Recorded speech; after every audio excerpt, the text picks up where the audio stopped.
Once upon a time, there was a freak with no face. How much longer you want to be a nobody? You just follow in your sister's footsteps. How far will you go when she's not around? Zora's got a plan. She always has one. It's time you had a plan. I just need to find the Red Oak. The Red Oak. If anything bad happens... Stop it! Then forget the goddamn oak. What you really want to find is... the hut. What? Is it drilling into your little head? The hut.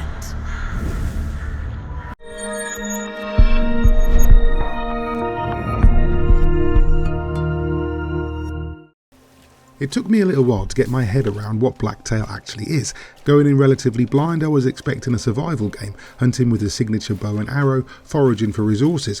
While those things do feature, Blacktail is more like a slow-paced FPS, throwing you headfirst into its weird and wonderful world of wizards and witchery. Right away, the art style attracted me. It's like a first-person keener bridge of spirits, all bright colours and beautiful scenery that can descend without warning into an almost unsettling fairytale darkness. The preview build doesn't give much away in terms of story, though it's primarily based on Slavic folklore.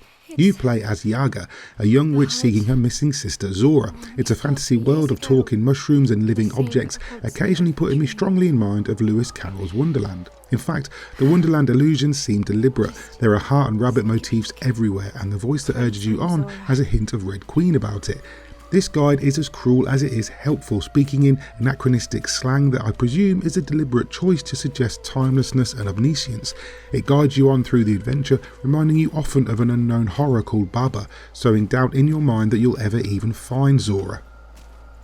The gameplay is all first person and sees you gathering materials to craft a supply of arrows, antidotes and healing potions. Periodically, you'll find campfires where you can cook meat to heal yourself, and you'll often find them frequented by a black cat. These felines act as fast travel points that return you to the hut, a dark place humming with black magic that contains the cauldron, the ancient artifact by which you improve Yaga's skills and abilities. Blacktail has an interesting upgrade system that sees you gather all manner of ingredients to drop into the cauldron. Instead of leveling skills, you'll mix witchy concoctions that grant you new abilities. The skill tree is fairly expansive, offering multiple paths to improve bow skills, survivability and magic. A force push type spell also allows you to deflect damage and break barriers, which can also be upgraded with different utilities. I only saw one other weapon during the preview build when I unlocked the witch's broom. While you'd expect this to be some form of vehicle, it actually works as a lure that pulls monsters to it and then releases a devastating shockwave. It's interesting, reinforcing the idea that Yaga is more survivalist than outright warrior. Add to this the morality system and there's a huge potential for emergent gameplay in Blacktail's open world. For instance, you need feathers to craft arrows. Sometimes you can find them on the ground, which is fine. Other times you might be forced to shoot a bird dead and take them. There's a simple example, granted, but it demonstrates the kind of moral choices you're faced with constantly. The small section of story I played through hinted at further moral quandaries. I met a huge pair of talking mushrooms who advised me to seek help from two others of their kind, Knight and Rebel. When I eventually found Knight, he urged me to find and kill Rebel, which I did in due course. However, I have a strong feeling this could have gone the other way. When I finally tracked Rebel to his cave, I was immediately thrown into a boss fight, which was the first time I saw the cracks in Blacktail's facade, and was reminded that this is just a preview build. Combat up to then had been slow and methodical, taking out burrowing trolls and floating will-o-wisps. Now faced with a mobile opponent employing multiple attacks, I struggled. Yaga's dodge is nowhere near quick enough, and aiming and charging arrows requires accuracy not easily afforded in a life or death battle. She also can't take many hits, meaning I died a few times when Rebel cast an area of effect attack that rendered me unable to move and killed me in one shot. In the end, I dropped the difficulty down to story and killed Rebel in 4 hits.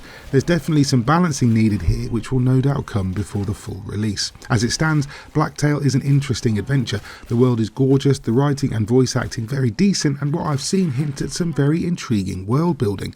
The morality and skill system promise diversity and variance, which is important in an open world game with this level of ambition. From what I've seen, developer The Parasite could have an unexpected hit on their hands when Blacktail releases later this year. It's you. Again. But This is not a dream. Well, shit. It isn't. Surprised?